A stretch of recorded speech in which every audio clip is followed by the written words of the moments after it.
आप कुछ देर से हमारे साथ जुड़े हैं।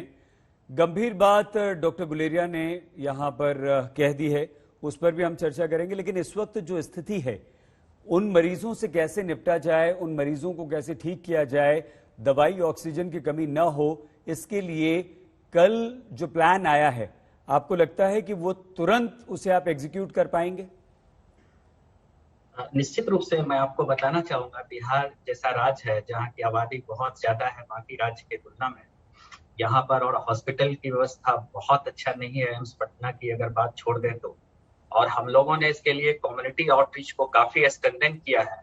और कम्युनिटी आउटरीच के तरह घर पे जो भी लोग रहते हैं, जो भी पॉजिटिविटी आती है, हमारा टेलीमेडिसिन ऑपरेटर हर गाँव में है ऑलमोस्ट, और उन लोगों को एक गाइडलाइन जो है, जो घर पे रह करके वो इलाज कर सकता है, वो काफी कारगर है।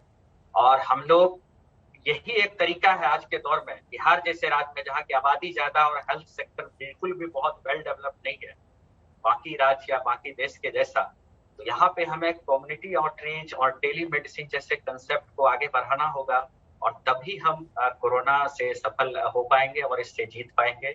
और हमारे रणदीप गुलेरिया सर ने जो बताया वो बिल्कुल सही बोले, और मैं इस बात से काफी सहमत हूँ, क्योंकि अगर इसके स्प्रेड को अगर हम लोग समय रहते हुए नहीं कंट्रोल करें तो निश्चित रूप से हमारी हेल्थ सिस्टम चरमरा जाएगी और हम लोग हेल्थ सेवा देने में असमर्थ रहेंगे। गंभीर बात है जो आप यहां पर कर रहे हैं डॉक्टर अनिल।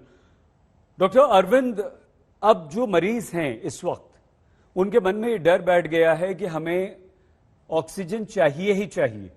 हमें जो ऐसी दवाइयां हैं, जो डॉक्टर पद्मा ने हालांकि क्लैरिफाई किया है, रेमडेसिविर चाहिए ही चाहिए। तो ऐसे मरीज जो हैं, उनको आप किस तरह से समझाते हैं, किस तरह से इलाज करवाते हैं? और आज इस कार्यक्रम के माध्यम से भी उनके परिजनों को भी आप क्या संदेश देना चाहेंगे कि घबराएं नहीं, डरे नहीं, डॉक्टर्स पर अगर भरोसा करें, अस्पतालों पर अगर भरोसा करें डॉक्टर अरविंद, तो किस तरह से करें? सईद जी, इस कोविड के बीमारी के तहत में एक व्हाट्सएप यूनिवर्सिटी ने जितना नुकसान किया है और अफवाहों ने जितना नुकसान किया है, मुझे लगता नहीं कि इससे पहले किसी बीमारी में किया है। आपने एक बहुत अहम सवाल पूछा है और मैं बहुत जल्दी इसमें कुछ बड़े क्लियर कट संदेश आपके जैसे पॉपुलर चैनल के माध्यम से देना चाहूंगा कि मेजॉरिटी ऑफ केसेस आज भी माइल्ड हैं। लोगों को बुखार होगा, बॉडी एक होगा, कुछ गला खराब होना, नाक बहना, हेडेक होना या उल्टी आना, डायरिया होना, ये सारे सिम्टम्स होंगे। आप अगर सिम्टम्स हैं, टेस्ट कराइए, टेस्ट पॉजिटिव आता है तो आपको अस्पताल भागने की जरूरत नहीं है।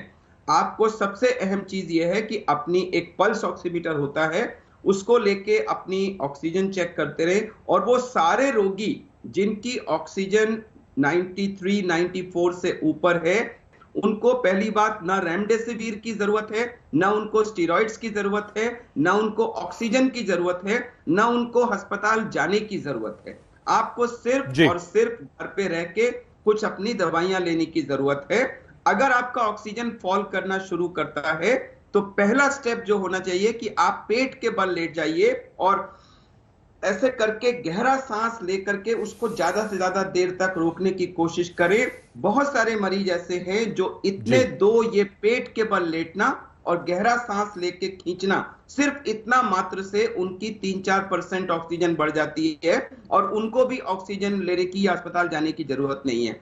केवल वो रोगी जिनका ऑक्सीजन इस सब के बावजूद भी 90 से नीचे आ रहा है, या जिनकी उम्र 60 से ज्यादा है, या उनको बहुत सारी दूसरी बीमारियां हैं, केवल उन गिने चुने लोगों को अस्पताल जाने की जरूरत है। तो अगर हम ये सेग्रीगेशन कर लें तो हमारे अस्पतालों पे लोड काफी कम हो जाएगा।